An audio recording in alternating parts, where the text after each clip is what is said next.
اعوذ باللہ من الشیطان الرجیم بسم اللہ الرحمن الرحیم السلام علیکم ورحمۃ اللہ وبرکاتہ۔ لرن قرآن وتھ سیرت کورس میں آپ سب کو خوش آمدید۔ آج ہمارا پہلا لیکچر ہے۔ اس کورس کو شروع کرنے سے پہلے ہم اللہ تعالیٰ سے دعا کرتے ہیں کہ اللہ عز و جل ہمارا یہ کورس آسانی سے اور اچھے انداز میں پورا کروائے۔ یہ کورس خاص طور پر ان لوگوں کے لیے ہے جو یہ تو جانتے ہیں کہ قرآن مجید کیسے پڑھنا ہے، لیکن اسے پڑھنے کا صحیح طریقہ یعنی تجوید کے ساتھ پڑھنا نہیں جانتے۔ تجوید یعنی مخارج و صفات اور تلاوت کے قواعد کا لحاظ رکھتے ہوئے قرآن پاک کو پڑھنا۔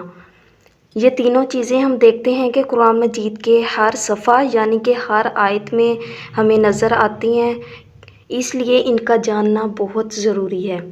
لیکن جب ہم تلاوت کرتے ہیں تو ہم ان میں بہت سی غلطیاں کرتے ہیں، جیسے کہ یہ حروف مفردات ہے، اگر ہم ان کو اچھے طریقے سے سمجھیں گے نہیں، جانیں گے نہیں تو ہم تلاوت کو اچھے انداز میں نہیں کر سکتے۔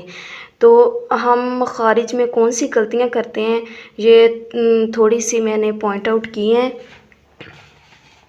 کہ جیسے ہم مخارج میں غلطیاں کرتے ہیں کہ واللہ علیم، یہ لفظ ہے واللہ علیم، صحیح یہ لفظ ہے، لیکن جو اردو کے طریقے سے قرآن پاک پڑھتے ہیں تو وہ پڑھتے ہیں واللہ علیم، عین کو حمزہ سے ملا دیتے ہیں تو پھر علیم کا مطلب دردناک بن جاتا ہے۔ واللہ علیم، اللہ خوب جاننے والا ہے۔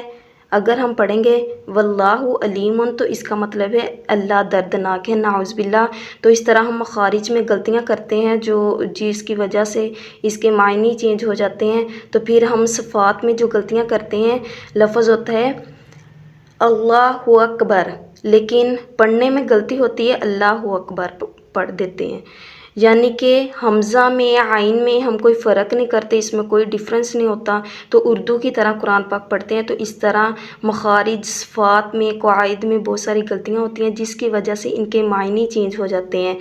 ہم قواعد میں غلطیاں کرتے ہیں، خلقنا، صحیح لفظ ہے خلقنا، تو جب ہم پڑھتے ہیں اردو کی طرح تو ہم اس کی الف کا یا حمزہ آگے ہو تو ہم اس کا خیال نہیں کرتے، کھڑی زبر ہو اس کا خیال نہیں کرتے، ہم خلقنا کو پڑھ دیتے ہیں خلقنا۔ خلقنا کا مطلب ہوتا ہے ہم نے پیدا کیا، جبکہ خلقنا کا مطلب ہوتا ہے ان عورتوں نے پیدا کیا۔ اس طرح ہم چھوٹی چھوٹی غلطیاں کرتے ہیں، چھوٹی چھوٹی ہماری مسٹیکس ہوتی ہیں جن کی وجہ سے ان کے معنی چینج ہو جاتے ہیں۔ تو انشاءاللہ ہمارے اس کورس کا یہی مقصد ہوگا کہ ہم قرآن پاک کو اچھے انداز میں اچھے طریقے سے سمجھیں، پڑھیں، اور ان کے جو مخارج صفات اور قواعد میں ہم غلطیاں کرتے ہیں ان کو پوائنٹ آؤٹ کریں اور اچھے انداز میں قرآن مجید کو سمجھ کر پڑھیں تاکہ ہماری کوئی مسٹیک نہ ہو۔ تو انشاءاللہ نیکسٹ ویڈیو سے ہم اپنا کورس سٹارٹ کریں گے، ون بائی ون ہر چیز کو سمجھیں گے اور اچھے طریقے سے اس کی پریکٹس کریں گے۔ سب سے پہلے ان حروف مفردات کو سمجھنا بہت ضروری ہے۔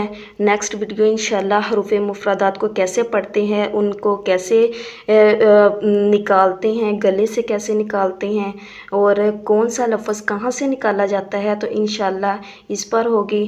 تو اب مجھے اجازت دیں، اللہ حافظ۔